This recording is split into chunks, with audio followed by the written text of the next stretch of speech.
To the studio now, Senator Chris Johnson. He represents Forest and Perry counties, serves as the chair of the Senate. Is it still true, Senator? Government Structure Committee and vice chair of Senate Finance Committee? That's correct. Yes, okay. Sir. Just want to make sure we had that right, but we appreciate you coming in. Good to see you. Good to see you. Thanks for having me today. So it's been an active session, I would say, to this point. You know, we started out with a couple of special sessions. That's quite unusual. I don't know that I can recall the last time that happened during the time period when you guys are meeting in a regular session. Yes, well, we did one last year for the steel plant in That's right. Columbus, and then the last time before that I remember was my first year in the legislature, 2016, when we did Continental Tire. Okay. So all the above involving economic development That's projects, right. and the governor seeing fit to call a special session so members of the legislature could focus on the package the state was negotiating with these businesses to invest in the state of Mississippi. So positive outcomes, both of those. We got those through pretty quick. I think the governor made the point that it's not very often you see such broad consensus in this building when he made the announcement. But that was the case, and so we're in good shape there. Really, historical investments, a couple of billion, just under that. Marshall County, $10 billion in my county of Madison from Amazon Web Services. So good news for the state of Mississippi in that respect. It really is, and I had an opportunity to meet with some of the people from AWS last week. I know you worked with them on getting them to Madison, and that's a great bunch of people. And really is. I think they're looking at more places in Mississippi to invest, and so very grateful that we were able to get them in our state, and they really didn't ask for much from the state. From a state's perspective, I think it's a fantastic deal, and it'll do great things for our economy, especially starting in the Jackson area, metro area, but then hopefully moving in other parts of the state as well. You're right, and I echo those sentiments in terms of just what I've heard from the Amazon folks. They've been very impressed with the state of Mississippi, with Madison County, speed to market. They made that very clear, as you know by now, that we started working on this thing in 2019. Yes. And they made it very clear, you guys gotta be fast if you want to win this deal. We got to see that you can cut through all the red tape and the bureaucracy and meet our needs. And so speed of permitting was a huge deal. Yes. So I think it says a lot about the business climate in the state of Mississippi. It's very favorable to businesses. Yes, and I hope we continue that. Just like you talked about the speed to market, the ability for the state or local governments to permit quickly, to facilitate a company to move as quickly as they want to is a big bonus, whether you're currently in the state and want to expand your business or coming into the state. Yeah, and when you hear it from a company such as Amazon Web Services that has business in virtually all 50 states, and the response from them and the feedback from them has been Mississippi's really been the best we've worked with. That's what we've heard. So that's what we want to hear. I think it's getting other ears perking up. That's right. We're starting to see the phone ring a little bit, if you will. Yes, I'm hoping that they keep spreading the word amongst all businesses. Yeah, it's awesome. So positive stuff there. We just had a committee deadline earlier this week. That's always a scramble, a rush around the Capitol. We started out with about 3,000 bills. I don't know what the final count is now exactly of the number that survived through the committee process. What are you working on these days? So I have a few different bills, a couple with AI that you may be interested in. Yeah. One criminalizes using AI or digital altered images, video, audio. I read an article in the Wall Street Journal last year where some young high school age students took a photograph of a classmate, made a video that was inappropriate, and most states don't have anything on the books for that. This is a new technology that's being out there. So I drafted a bill that would criminalize that. Also using someone's voice or image to do advertisements when it's not really them or their consent. Or, it could even happen to people in elected office where a video could be run of them saying or doing something that they didn't do. And so that's one thing I'm working on. And then on the AI, I'm also working on a bill that creates a task force for K-12 education. I think in Mississippi we have a diverse opinion of AI. There's some fear of AI, and then there's also let's go forward with anything with AI. And so I'm hoping that we can come up with some healthy ways to implement AI, because it's here and it's going to be here, but not only help students learn about AI, but I think it can also be used effectively for teachers and students in education, period.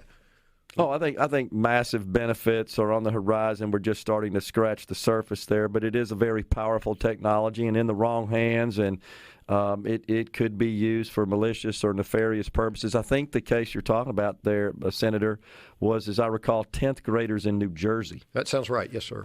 And just some of the kids got a classmate's photo, and then they used AI to create some inappropriate videos. And I think it was even reported that the young victim of that even was suicidal. Yes. I mean, that the parents were having to scramble and deal with that. And once that genie's out of the bottle, as they say, it's pretty hard to put it back. But so we need some reasonable regulation and laws around that. Deep fakes is what they call that, as you know, and that should be illegal if it's used improper. Yes, and hopefully this will pass its way through the House and become law. We just have to adapt to what is available or what's on the market now, and so I think it's a good start. We may have to make changes and corrections in the future as we see more things that happen. And the federal government is working on some legislation as well that would rein that in and regulate AI, the malicious use of it. It's complicated, and it often moves faster than government, which is one of the challenges. Like most things do. Yeah, as you well know. And I think it's safe to say all 50 states are scrambling to try to figure out how to deal with this issue. Yes, I believe so. Of course, I haven't talked with all of them, but in looking, I didn't find any model legislation from any other states. So it is. We're just all kind of making it up to see what could be most effective, and then again, we may see something that works better and we can change in the future. Yeah, and I think it's the sort of thing that as we learn more about what can be done, we're likely to see more uses we didn't think about that really need to be addressed from a legal perspective. Yes, and, that's exactly we'll have to react. So I think it's here to stay, and you probably are aware of that. There'll be legislation addressing it probably indefinitely in every session, likely. I could see this happening. We have multiple bills this year, and I think it's just the beginning of it. Yeah. Is the attitude of the legislators positive towards, we need to do something reasonable here? It really is. I mean, that bill passed yesterday off the floor unanimously. So it was bipartisan, and I heard from people in both parties that said this is needed, this is a problem, and so I think that's one issue that legislators are on board with. And usually it's tough to get everybody on board with something that criminalizes a new potential crime or event. Just creates a new crime, essentially. That's right. And it's tough to get everybody on board for something like that. But in this case, I think everybody's on board because we all see the potential harm. But yet AI can be used for so many good things. So that's why I also have the task force bill, because I think it could be great for education if used properly. Yeah. Speaking of task force, I'm not sure I've ever seen a year, Senator, where the results of some proposed legislation sort of evolved into creation of a task force. Like over in the House, the Universal School Choice Bill essentially became that. In the Senate, we had Senator Polk's bill that would require the IHL to identify 3 universities to eliminate. That has, I think, been sort of morphed into let's study this issue some more. And I think, just like with any organization, group, everything's as good as the people who are running it want it to be. Sure. And so some task forces can be very effective, some less effective. But I think what the drive is for doing a task force is to let's study this, let's vet it out, let's flesh out what kinds of potential consequences we can have. So maybe if we decide to go forward with a bill, we have vetted it enough to where we can come up with a good product. And I don't think that's a bad idea because, as you know, it's a compressed period of time you guys are in that building when you're taking up so many issues and so many things that are so sweeping and you could actually call them a bit radical in nature. I mean, such an abrupt change from... That's exactly right. And you need more time. You do, and we're not experts on every single thing. And just like with AI, it's a totally new thing. There's so much we have to learn. Yeah. We got Senator Chris Johnson in the Element Well studio. We'll come right back and dig in some more of the issues they're taking on at the Capitol. Stay with us. Segment here, we've got Senator Chris Johnson in the Element Well studio. The senator's from the Pine Belt area. I was down in Jones County yesterday speaking to the Jones County Kiwanis, actually the Laurel Kiwanis, I should say, at the Laurel Country Club there. A great group of folks. But the Pine Belt seems to be flourishing, doing well. I think so. Hattiesburg area has the lowest unemployment in the state. Things are looking very good for us. We have the Eagle One mega site that the county's officially acquired about a year ago, and we're working on site prep, so hopefully getting it closer to shovel ready for a business to come in. Lots of positive things. A couple of universities in Hattiesburg, and just lots of opportunity in Hattiesburg. Yeah, I got to tell you, I know that the governor is a big fan of mega site development, investment in sites across the state. To position for economic development and just investment, it makes a huge difference. It was a crucial part of landing the AWS project in Madison. Yes. We made the decision in the county to purchase that property and prep it, and it just looks like you're ready to put a shovel in the ground and get going on your project. That is a huge positive advantage when these companies are looking at where to invest and locate new projects. Yes, great foresight on y'all's part because, like you said earlier, they're looking for speed to market. When they pick a site, they want to get started. And a company like AWS, they can do it quickly, and they want to do it quickly. So they do. The ability to be able to break ground when they're ready is a big, I guess, welcoming sign for them. Yeah. It's. I think I know it did. It played a huge role in landing the project, securing the project. But I'm glad to see that our legislature really believes this as well, sees the value of that. Marshall County did the same thing in landing the big EV battery factory. But the governor talked about it, even in his State of the Union address. He gets it. He's a big believer of that. And I think we're going to fund more from the legislative level. It appears that way, and I hope that we do. Of course, having two projects like you talked about in the early part of the session is exciting, and it can build momentum. And so I think there's a lot more excitement that, hey, we can land big companies in Mississippi, and we're attractive. And so what do we need to do to be better prepared for that? Agree. Yeah, we're punching, I think, well above our weight, as they say, as the metaphor goes, and folks are taking notice. I mean, big companies are taking notice. Gee, if it's good enough for Amazon Web Services, hyperscale data centers, a project of that magnitude with that level of investment, maybe this is a good place to do business. And I think it's going to pay a lot of dividends for us. I agree. Yeah. All right, so let's talk about something that I haven't seen a lot of activity on, and that's the Public Employees Retirement System. The acronym it is known by as PERS. You and I have talked about this a little bit. Am I missing something? I don't see any major legislation to address the unfunded liability issue. No, I think there's some vehicles out there that we can use. But I remember a couple of years ago, Chairman Harkins, Chairman of Finance, had a bill to open the code sections to make sure that if PERS requested any changes, they had a vehicle to do that. And without making any changes, his phone blew up with lots of people not happy about just opening the code sections. And the problem we run into is that I think you have to be cautious on what you throw out as you think through what may be the options. Because same with business. If I'm thinking through different options, some I'm going to be thinking through and then realize they're terrible ideas, right?